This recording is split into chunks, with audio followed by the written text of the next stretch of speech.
you're like the go-to guy for Batman because you pretty much so established the way Batman is supposed to sound since the cartoon came out in the mid-90s.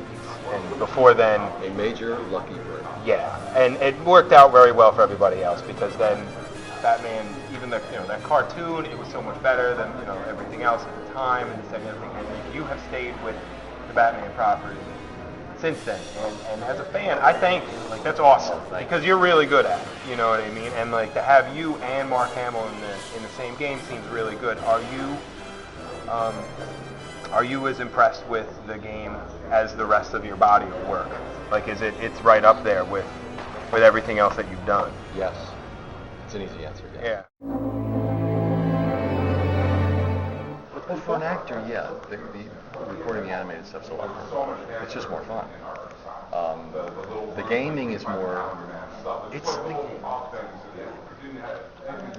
Each aspect of the business features a different. How do I put this? Theater is about acting. Television is about writing. Film is about directing. Period. Those are the only people who are really important and in control in each of those mediums. The theater, the actor's in charge. Television, the writers are the producers, and they are in charge. And in film, it's a director's medium. So gaming, it's the game creator's medium. It's the director and the writer.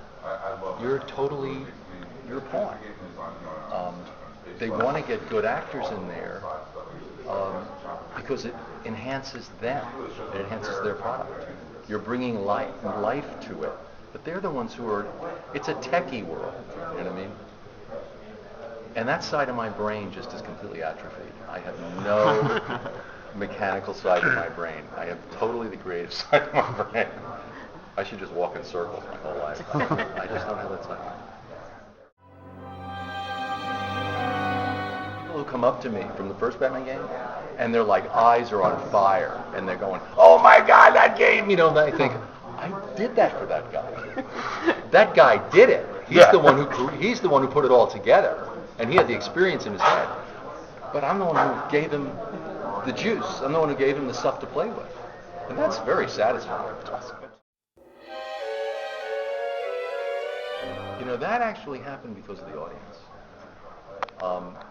The live action films, they're always getting different people to do the Batman, which I think is a really interesting idea. They get lots of different takes on it. It's never stuck with one person. It's always like, who's going to be doing Batman now? So when I started doing the animated stuff, I thought, well, they might do that with the animated too. There's no saying. But there was a real reaction from the audience for what I was doing. I heard lots of feedback, and the studio heard lots of feedback, and that's why they came back to me over time, and it got established. It was really because of what the audience wanted, which is, for an actor, that's golden. That's that's who you're performing for, and for them to have enabled me to keep doing it all these years. I think the studio, left to their own devices, probably would have liked to try some other people, but they felt, look, this is built in. The audience is built in. What are we crazy? So it was really. I have the audience to thank for that.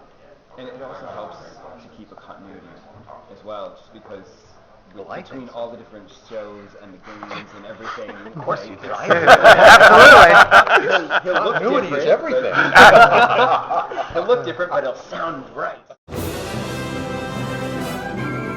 Word was out pretty quickly that it was a really great show. It had great writing, fun actors, and everyone wanted to do bookings. This was like back when it was Batman the Animated Series in 91 we started. 92.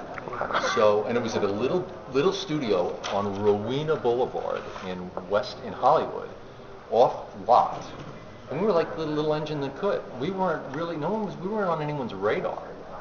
And the funniest thing was during the LA riots. What was that, 93?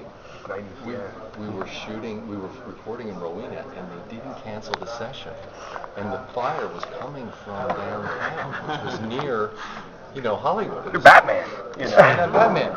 And I'm driving in my, station wagon to the booking, and I'm calling my agent saying, Don't tell this Batman driver. Bat wagon. It's a Batmobile station wagon. And I had called my agents before I left. I said, they've got to cancel the session. I said, there are riots downtown.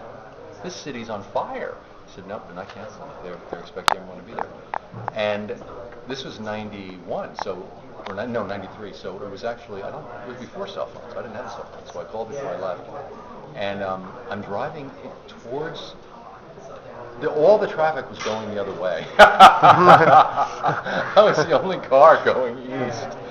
And this wafting smoke was coming, and everyone showed up. The point of the story is all the actors showed up because everyone wanted to be there, and all of us were looking at each other going, should we be here? Should we have like police guarding us or something? This is insanity. And we tried to record and tried to record and tried to record, and each time the studio door opened, more smoke would come in until Andrea finally said, we're getting too much smoke in the booth. We can't record. And they finally let us go home. You're alone in a booth for 4-hour blocks, and you've got to keep your juices going. You've got to keep it fresh. You've got to keep it alive, but believable. You can't go over the top, and be true to the character without any of those other actors bouncing off of it. It's so much harder. I think the reason I was able to do it and Mark was able to do it was because we had, 19 years of doing the other stuff before, so the characters were really, in concrete. Right. Because you're alone. You're alone. And they want the line, Joker, get out of here. Okay, now could you do a little more irony? Joker, get out of here. Okay, now with a smile and the irony? I'm not kidding. And that goes on for hours. For an hour. But at the end of the day, you want to say, yeah. It's awesome. Would you say it like Batman, or would you just say it in your own voice? Exactly. Interview.